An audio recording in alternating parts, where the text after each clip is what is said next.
তৃণমূলে থাকাকালীন প্রভাব খাটিয়ে ইন্দিরা বিকাশ দেওয়ার প্রতিশ্রুতি সহ মাথায় পিস্তল ঠেকিয়ে তৎকালীন বিজেপি নেতা তথা পাঁশকুড়ার বর্তমান বিধায়ক সিন্টু সেনাপতি আফজল শাহ সহ একাধিক ব্যক্তির নামে শেখ মুর্শেদ আলী নামে এক ব্যক্তিকে দিয়ে সোনা চুরির কেস দিয়েছিল সুজিত রায়।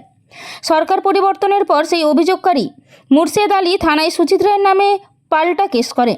বলেন, ইন্দিরা বিকাশ দেওয়ার প্রতিশ্রুতি দেওয়ার পাশাপাশি মাথায় পিস্তল ঠেকিয়ে ভয় দেখিয়ে সই করিয়ে নিয়েছিল। সেই অভিযোগের ভিত্তিতে আজ বিডিও অফিস সংলগ্ন সঞ্জীব মাইতি অর্থাৎ বাঁশিবাবুর চায়ের দোকানে অভিযুক্ত সুজিত রায়কে নিয়ে আসে পাঁশকুড়া থানার পুলিশ। ওই চা দোকানের মালিক সঞ্জীব মাইতি জানান, অভিযুক্ত সুজিত রায়কে নিয়ে এসে জিজ্ঞাসাবাদ করেছিলেন পুলিশ। সুজিত রায়কে চেনেন কিনা জানতে চাইলে তিনি জানান চেনেন। পাশাপাশি তিনি বলেন, তদন্তের প্রয়োজনে এসেছিলেন, যা জানতে চেয়েছিলেন আমি জানিয়েছি। এদিন আফজল আলী শাহ বলেন, সুজিত রায় তৃণমূলে প্রভাবশালী নেতা ছিলেন।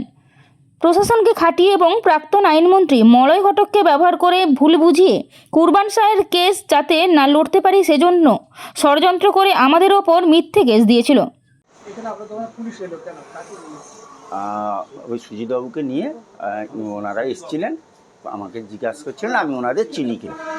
আমি অবশ্যই চিনি, দীর্ঘদিন ধরেই চিনতাম, তাই আমি হ্যাঁ বলেছি। নাকি শুনলাম ওনাদের কোনো দোকান নিয়ে কোনো একটা ইনসিডেন্ট ঘটেছে, সেই জন্য পুলিশ তার নিজের স্বার্থে বা তদন্তের প্রয়োজনে এসেছিল। সুজিত রায় মহাশয়, অভিযুক্ত সুজিত রায়। হ্যাঁ হ্যাঁ হ্যাঁ হ্যাঁ। কি অভিযোগ করেছেন? সুজিত দা আমাকে পিস্তল ঢেকিয়ে ঘর দেবে বলে ইন্দিরা বিকাশের টাকা দেয় না, কেস করাইছে বাবুরকার নামে। কেস তুলবো আসতে যাই, এনারা হুমকি দিচ্ছেন কেস তুলোনি, এই ভয়ে কেস তুলিনি। এখন সুজিত দা। এখন তাহলে কেস তুললেন কেন? এখন দাদারও বলতো না, আমরা কেস তুলতে আসছি। আমাকে ঘর দিবে বলে দেয় না, বলে এই জায়গায় সইগত দেখালো, পরকালে বাবুরকার নামে কেস করেছি 6 জনের নামে। আপনি কি তখন জানতেন? যখন না জানি না, জানলে আমি কি কেস করতাম না। আপনি বলছেন আপনাকে পিস্তল ঠেকিয়ে সুজিত দা এখন পিস্তল ঠেকিয়ে করাইছে আমাকে, বলছে করবি না গুলি চালাবো। এখন ভয় চাপে আমি করেছি। শেখ মুর্শেদ আলী। সুজিত রায় মিথ্যা কেস দিয়েছিল আমার নামে এবং আমাদের এমএলএ নামে সিন্টু সেনাপতি এবং আরও কিছু লোকের নামে। যখন তৃণমূলের গভর্নমেন্ট ছিল, ওতে উনি অভিযোগ করেছেন একজনকে দিয়ে, যেটা দেখলেন এনাকে কি এই লোকের শুভেন্দুবাবু এনার কাছে পাঠিয়েছে আমাদেরকে চুরি করতে। তো এই ভিত্তিকে ইনি এখন কমপ্লেন করেছে আবার উল্টো, কি আমাকে ভয় দেখিয়ে সুজিত রায় আমার নামে আমাকে করতে বলেছিল।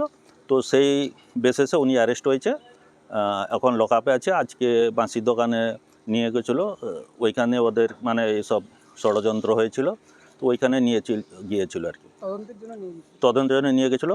এই সুজিত রায় প্রশাসনকে যেহেতু তৃণমূলের একটা প্রভাবশালী নেতা ছিল, এ প্রশাসনকে খাটিয়ে মানে আমাদের আগের যে আইনমন্ত্রী ছিল মলয় ঘটক, তাকে ইউজ করে ভুল বুঝিয়ে এইসব কুরবানের কেসটা যাতে আমরা না লড়তে পারি, এই জন্যে ষড়যন্ত্র করে এসব তৃণমূলের পুরো টিম, অভিষেক ব্যানার্জি, মলয় ঘটক এবং পুরো প্রশাসনকে ভুল বুঝিয়ে এখানকার সুজিত রায় আমাদের উপরে কেস দিয়েছিল।